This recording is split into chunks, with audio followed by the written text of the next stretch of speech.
¿Cuál es el origen del palo mayombe? ¿El palo mayombe se originó en África o ya como tal se originó en Cuba? ¿De dónde proviene? ¿Cuál es su sentido?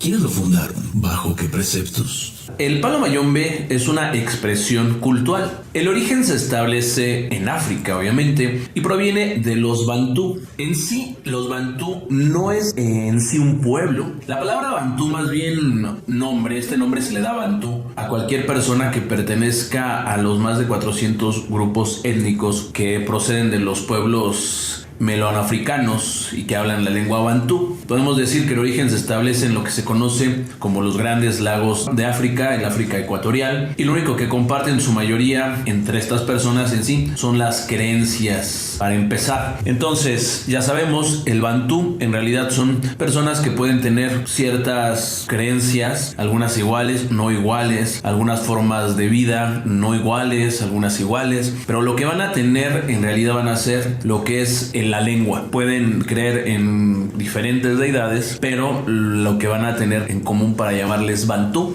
va a ser que van a hablar el mismo idioma. Entonces, en estos grupos van a destacar, pues son varios. Entonces, los primeros pueblos o los asentamientos son los Fang, los Bakuba, los Baluba, los Lingala, los Bakongo, los Hutus, los Bangada, los Kikuyos, los Tonga, los Bechuanas y bueno, hay bastantes. Los Zulúes. Entonces, la expansión de este grupo comienza en el siglo V y culmina hasta el siglo XVI de nuestra época. Durante esta época, la migración tuvo dos vertientes. Una fue las expansiones o las migraciones territoriales y la otra, migraciones debido a las guerras con los amitas. Hubo movimientos, ya sea por buscar recursos, por expandirse o porque fueron, digamos, sacados de sus tierras cuando estuvo la guerra con los amitas. Y una gran migración de estos llegó precisamente al Congo. Los bantúes llegan al Congo, una gran migración, una gran parte. Llegan a Angola y a Zaire, principalmente con la salida al Atlántico y el enclave de Cabinda, principalmente. O sea, Cabinda es uno de los lugares muy importantes cuando se quiere saber realmente el origen del palo mayombe. Y la autoridad central se llamó Manicongo, pero en realidad era algo endeble y muy abierto. De ahí se desprende el término Bakongo, que es el nombre que se le dio precisamente a los migrantes bantús. Aquí llegan muchos pueblos y entonces se unen, pero quieren tener un órgano central, alguien que los administre,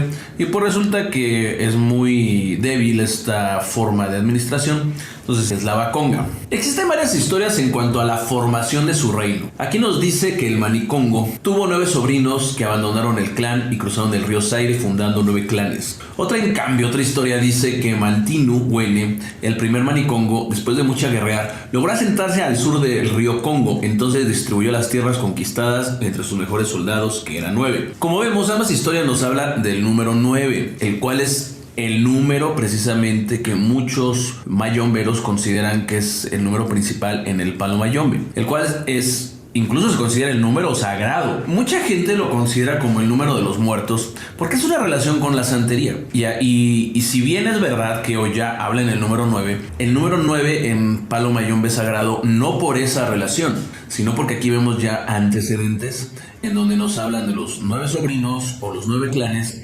Entonces el número 9, no hay casualidades, digamos, efectivamente es el número sagrado del palo mayombe, pero por otras circunstancias que nada tiene que ver con la santería. Al momento de recibir la venia real, ellos describieron sus hazañas de la siguiente manera, y eso es lo que dicen los libros. Y nos dice: yo soy Endubu Ensinga, planta trepadora que se enrolla en espiral. Mis ramas se anudan alrededor de todo el país. Yo soy Manianga, el que está sentado. Me siento en silla y en estera. Yo he hecho nacer los Embeba y los Niasa. Yo soy Enga, el cojo, pero voy muy lejos. La piedra de mi estufa son cabezas de hombre. Mi cuchara de comer es la costilla de un gran pez. Yo soy el jefe Mankuku, aquel que todo lo derrumba. Yo acometí a los Endembo, a los tambores de los poderosos. Que no venga nadie a molestarme ni con el timbal en Gongi, ni con el tambor en Goma. Yo soy Engimbi, aquel que hace crecer abundantemente todo lo que nutre y alimenta. La madiadia o falsas calles de azúcar que se cortan por la mañana. El mediodía nuevamente se mecen al sol. Yo soy Embesa, aquel que rompe, que corta, que hiende. No corto la cabeza de los ratones, sino de los hombres.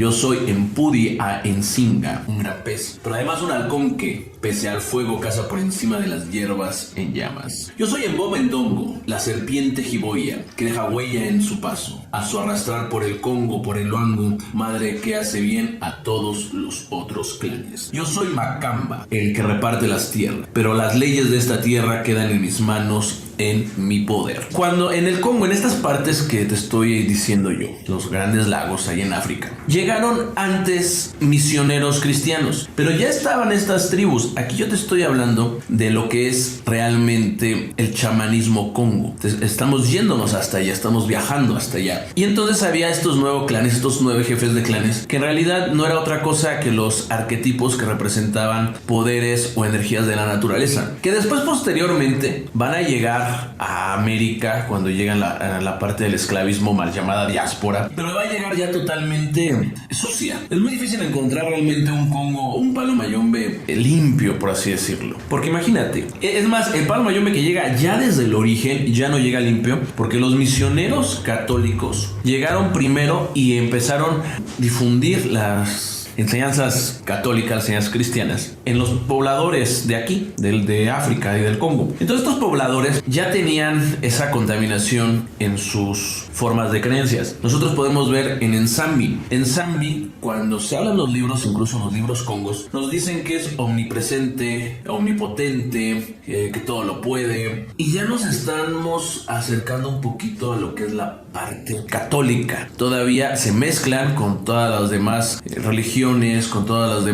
los demás cultos cuando llegan en los barcos aquí a América, y aparte se mezclan con los pobladores de aquí. Ya obviamente lo que tenemos del palo Congo, que debe tener unos 300, 400 años a lo mucho que se forma, ya está totalmente mezclado con muchas cosas, y las ramas más puristas son las que tratan de conservar ese chamanismo. Por eso vemos en muchas prácticas, en muchas ramas en el palo mayombe, que hay muchos elementos de santería dentro de las mismas. Estos jefes de alguna manera son en sí, como digo, arquetipos, son representaciones de la naturaleza, de las fuerzas que ellos manejaban, del río, del pez, del sol, del fuego, del aire. Entonces en el siglo XVI estos fueron sometidos y esclavizados y traídos de África. Todos estos pacongos vinieron aquí a las Américas. De ahí la palabra mayombe, el cual es un término peyorativo que significaba el que viene desde lejos, el que viene del puerto de Mayumba, puerto principal de donde provenían estos esclavos. Recuerda que mayombe es una palabra peyorativa. Peyorativa es un insulto, y era de,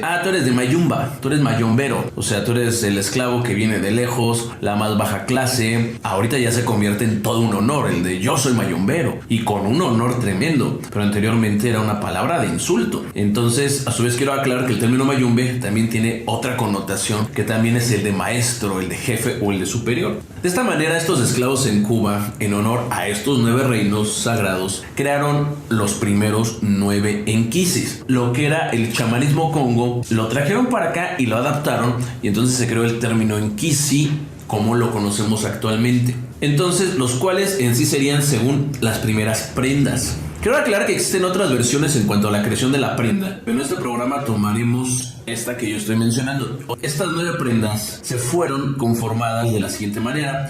2 de estas engangas fueron hechas en Pinar del Río, una en La Habana, 2 en Matanzas, una en Santa Clara, otra en Camagüey, y las 2 últimas en Oriente. Nómbreselas del Pinar del Río, Endumbo o Ensinga. Esta primera prenda, la primera Endumbo a Ensinga, pertenecía a Saturnino Gómez, que con el tiempo pasó a llamarse Engundo Batalla Sacarempeño. La segunda, el Enquisi Mananga, servía a los esclavos congos de la hacienda Candelaria de don Francisco Javier Poderoso. Esta recibió el nombre de Manahuanga o Mariahuanga, que corresponde a Oya. Y hay que entender esto, que esto es bien importante. Recuerden que el palo mayombe realmente, como lo vemos, toma la base de la santería, le adapta las partes congas, modifica, y entonces nace el palo mayombe.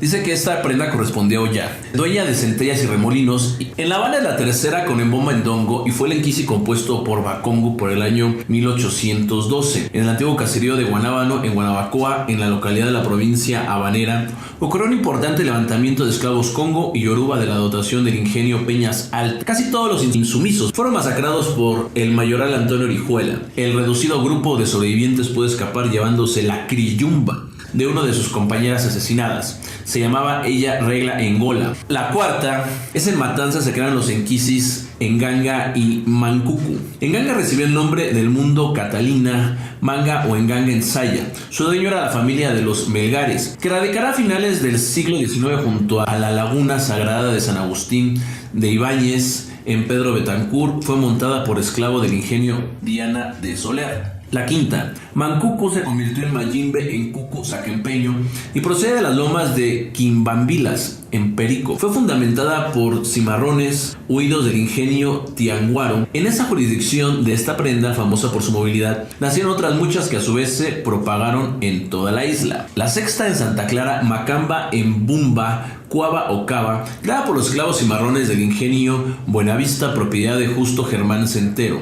los que prepararon una prenda con el nombre de Macaba en Bumba, Cuava o Cava. Esos cimarrones deambularon por las montañas de Trinidad a las alturas del Muerto, hasta el río Ahí de los Negros, e identificaban sus fundamentos en la Hocha con Yehuac. Macaba es una prenda de extrema sensibilidad, hecha con la criyumba de una joven negra que fuera descuartizada por las jaurías de los ranchadores durante su fuga. De Camagüey es oriunda la séptima prenda, Engubi o Enquindi, quien encierra el espíritu de Engumbi, nombrado en vida siriaco. Era un negro bozal cuyo cimarronaje tuvo como escenario la periferia del poblado camagüeyano de Santa Cruz del Sur. La octava, una responde al nombre de Mbudi Yambuaki en Singa, preparada en el pueblo de Yara, donde se asentó el cacicazgo indio de Macaca, donde fue quemado vivo el indio Hatuey el 10 de octubre de 1513. El esclavo dueño de esta prenda era Baltasar Yambuaki, de quien se dice era así llamado porque su prenda contenía criyumba de un Yambuaki, que en Congo significa indio. La novena es creada por Mbesa Bana en el punto conocido por Paralejo, situado entre Manzanillo y Bayambo, donde celebró una de las más cruentas batallas de la guerra, donde las fuerzas mambisas al mando de Antonio Maceo, la columna de brigadier de Fidel Alonso de Santosildes, quien escoltaba al general en jefe del ejército español en Cuba, capitán general Arseno Martínez Campos, en reconocimiento al coraje de las huestes españolas, mambises, descendientes del Congo y Angolas que blandieron sus machetes en esa batalla, fundamentaron sus prendas a finales del siglo XIX, nombradas en Benzabana por su guía, en recuerdo a Santosildes y sus nombres. Como vemos, el origen y desarrollo del palo mayombe es muy complejo, y quizá no todos los datos sean esencialmente ciertos, pero como en toda religión o culto, siempre la leyenda o mitología esconde mucho de realidad. Muchas gracias.